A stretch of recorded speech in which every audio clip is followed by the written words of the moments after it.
Bismillahirrahmanirrahim. Assalamualaikum warahmatullahi wabarakatuh. Alhamdulillahirabbil alamin wassalatu wassalamu ala asyrofil anbiya'i wal mursalin amma ba'du. Nama saya Fatimah Az-Zahra dari Universitas Al-Azhar Indonesia akan mempresentasikan makalah saya yang berjudul Problematika Siswa Kelas 1 Aliyah dari Latar Belakang Pendidikan Umum dalam Belajar Bahasa Arab di Pondok Pesantren Modern Darussalam Depok tahun 2015. Dipresentasikan pada sesi paralel Multaqa Nasional Bahasa Arab yang ke-6 tahun 2023 Universitas Al-Azhar Indonesia. Baik, yang pertama akan saya bahas yaitu mukaddimah atau pendahuluan ragam latar belakang pendidikan siswa.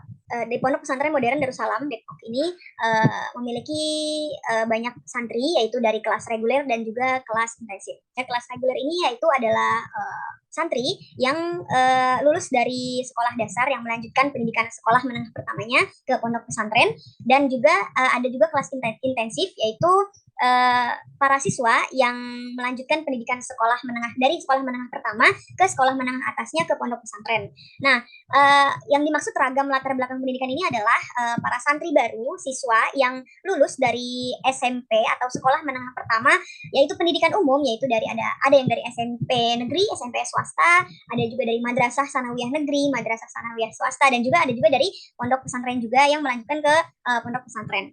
Latar belakang pendidikan para santri baru ini menjadi faktor utama dan juga sangat berpengaruh kepada proses pembelajaran para santri ini di dalam lingkungan pondok pesantren, baik di dalam kelas formal ataupun di dalam lingkungan asrama.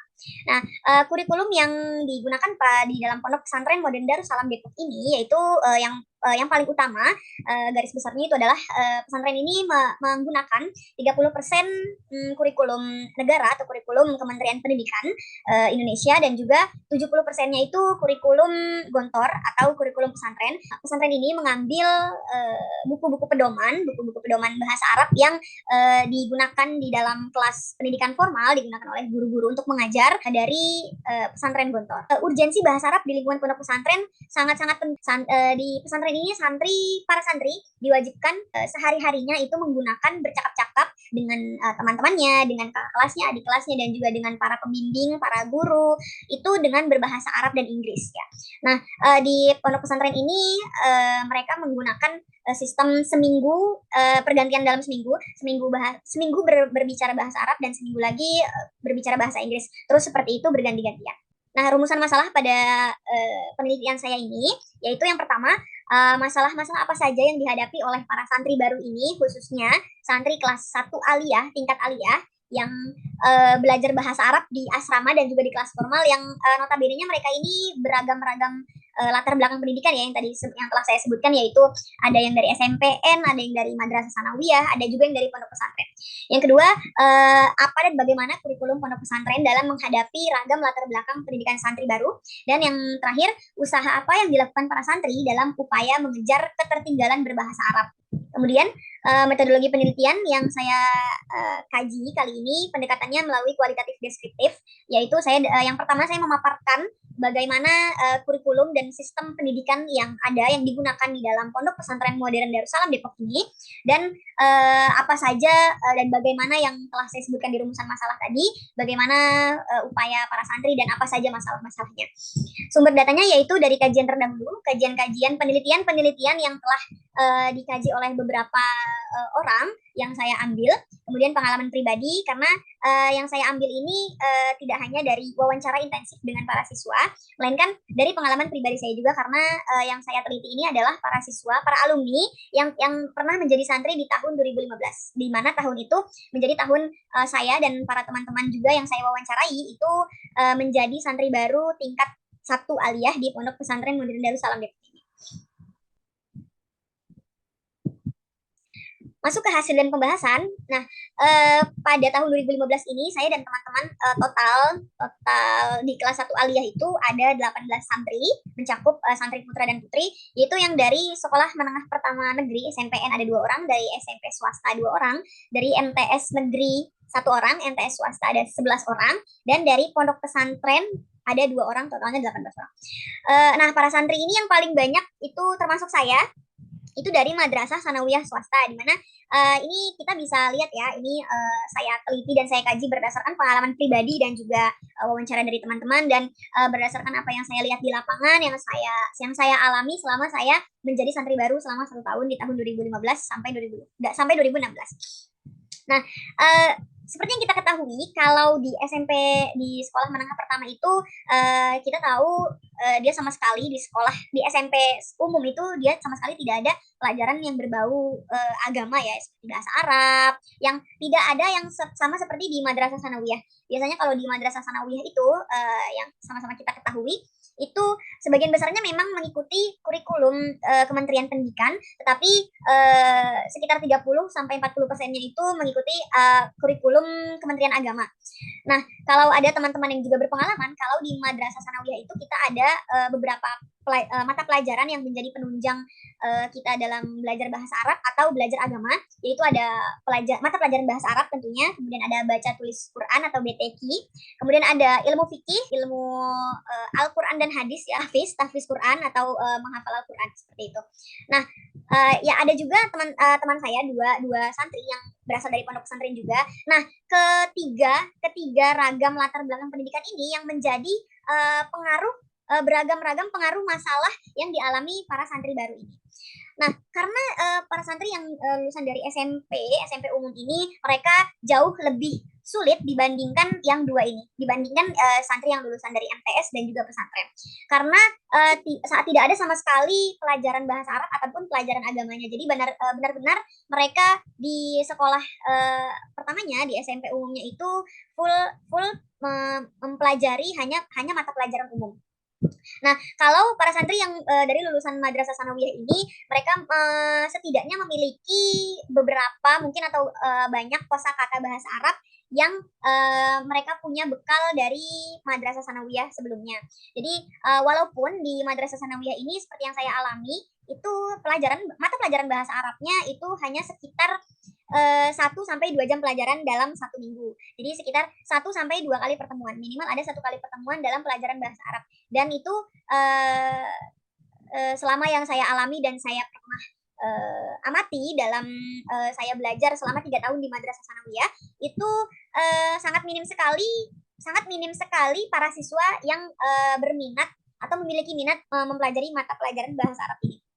Jadi dari guru dan juga guru, kurikulum dan juga alat penunjang seperti buku bantuan itu sangat menjadi faktor pengaruh juga. Selain dari ragam latar belakang ini, cara mengajar guru kepada siswanya, metode mengajar guru, lalu ada alat bantu seperti buku atau metode lainnya, atau seperti infokus, proyektor yang menampilkan mungkin itu cara metode pengajaran gurunya, dan juga kurikulum dari sekolah itu sendiri. Lalu ada SMP, MTS, dan ada dari lulusan pesantren juga. Nah, para santri yang lulus dari pondok pesantren sebelumnya di tingkat sanawiyah, mereka memiliki kemampuan yang lebih unggul ataupun memiliki cara belajar yang lebih mudah karena mereka hanya berpindah tempat pondok pesantren. Jadi mereka lebih memiliki pengalaman berbahasa yang sudah mumpuni, yang sudah berpengalaman, yang telah mempelajari kehidupan pesantren selama 3 tahun sebelumnya. Jadi tiga latar belakang pendidikan yang berbeda ini juga dapat menjadi faktor yang berpengaruh dalam proses pembelajaran para santri, seperti itu. Kemudian sistem pendidikan yang ada di Pondok Pesantren Modern Darussalam ini. Nah, seperti yang telah saya jelaskan di awal, ada di Darussalam Depok ini ada 2 kelas, yaitu kelas reguler dan kelas intensif. Kelas reguler ini dimulai di tahap sanawiyah, yaitu kelas 1 sanawiyah, dan kelas intensif ini di 1 aliyah. Jadi Darussalam Depok ini pesantren ini tidak hanya menerima santri yang lulus dari sekolah dasar, tapi juga dari sekolah menengah pertama juga. Nah, selain itu ada Darsul Idofi atau kelas tambahan. Nah, pesantren ini juga memiliki sistem pendidikan kelas tambahan, yaitu kelas di siang hari.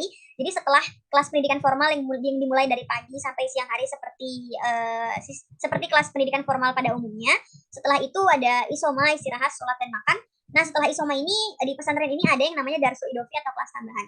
Nah, kalau untuk kelas reguler Darsul Idofi ini khusus memang untuk ada kelas tambahan atau mata pelajaran tambahannya. Akan tetapi untuk kelas intensif yang kelas 1 aliyah ini yang dari lulusan sekolah sanawiyah yang di luar sekolah umum itu memang untuk memenuhi kelas tambahan yang di kelas pendidikan formal sebelumnya di pagi hari itu sangat kurang gitu.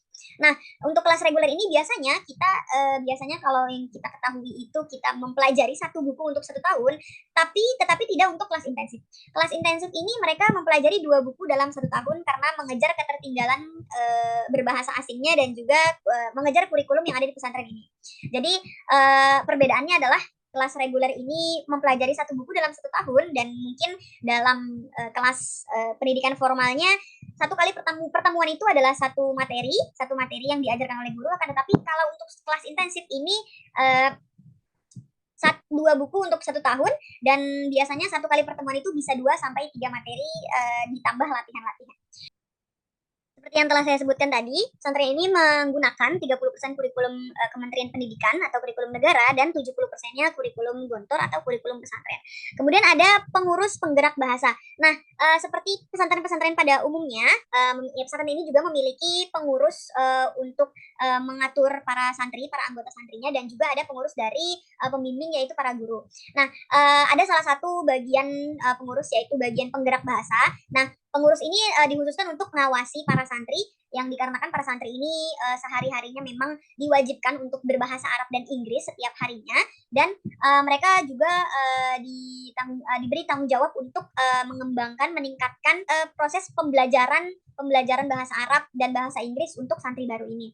Para santri baru ini dituntut, dipaksa, diajarkan, diarahkan, dibimbing untuk bagaimana caranya agar setiap harinya ini kita bisa berbahasa Arab dengan lancar dan bisa beradaptasi langsung dengan para santri. Seperti itu. Metode belajar santri saya ambil dari wawancara dengan para alumni, dengan para siswa yang memiliki pengalaman pribadi juga dengan saya, yaitu ini adalah solusi-solusi yang mereka temukan metode belajar para santri baru di tahun 2015 kemarin, yaitu dengan belajar yang pertama itu dengan belajar otodidak. Nah, yang disebutkan lingkungan berbahasa tadi yaitu belajar otodidak ini yaitu ketika kita berada di lingkungan berbahasa, di lingkungan pesantren itu ketika kita menjadi santri baru, kita mendengar para santri lama, para kakak kelas dan juga adik kelas yang berbicara berbahasa Arab itu secara tidak langsung secara langsung kita belajar kita mendengar lalu kita bertanya kepada kelas dan juga kepada teman sebaya atau kita mencatat kosakata baru. Nah, yang kedua ini mencatat kosakata biasanya para santri baru ini selama 6 bulan percobaan ini kita membawa buku kecil untuk kita catat kosakata baru yang kita dengar, lalu kita catat dan kita latih, kita hafalkan dan kita praktekkan ketika kita berbicara bahasa Arab juga. Jadi ketika menjadi santri baru ini kita masih mencampurkan 2 bahasa, itu bahasa Indonesia dan juga bahasa Arab. Akan tetapi metode itu sangat-sangat berpengaruh dan sangat berguna ketika saya mengalami itu. Kita mendengar kakak kelas dan juga teman-teman yang ada di pesantren, yang ada di asrama, itu kita mendengar, lalu kita bertanya itu apa artinya, dan kita mencatat, lalu kita praktekkan juga sampai kita bisa dan kita hafal. Kemudian praktek di depan cermin. Nah, selain kita praktek berdialog dengan bahasa Arab dengan teman sebaya, dengan kakak kelas, dan juga dengan guru, kita juga memiliki metode praktek di depan cermin atau berbicara sendiri dengan bahasa Arab atau bahasa Inggris. Itu di depan cermin melatih huruf-huruf yang kita ucapkan apakah benar atau tidak, lalu bagaimana mimik muka kita ketika kita bertanya dengan bahasa Arab, apakah itu kalimat tanya atau kalimat suruhan atau kalimat berdialog. Kemudian ada 24/7 berbahasa Arab dan Inggris seperti yang saya sebutkan tadi. Dimulai dari belajar autodidak ini, kemudian di akhir nanti kita akan terbiasa sehari-hari berbahasa Arab dan Inggris. Kemudian ada aktif di kelas pendidikan formal dan berlatih di belajar. Di pesantren ini kita memiliki metode dalam belajar bahasa Arab ini ada belajar malam, yaitu dimulai dari pukul 8 malam hingga pukul 9.30. Itu kita belajar sebelum besoknya kita masuk ke pendidikan formal. Selain berlatih di belajar pada malam hari ini, aktif di kelas pendidikan formal juga sangat berpengaruh. Jadi selain kita aktif belajar secara autodidak di dalam asrama, kita juga terapkan secara aktif di kelas pendidikan formal, yaitu kita bertanya kepada guru yang sedang mengajar, atau kita berlatih dengan teman sebaya kita, berlatih mencari kosakata sendiri dalam kamus. Baik, itu saja yang dapat kita sampaikan. Terima kasih. Mohon maaf apabila ada kesalahan. Wassalamualaikum warahmatullahi wabarakatuh.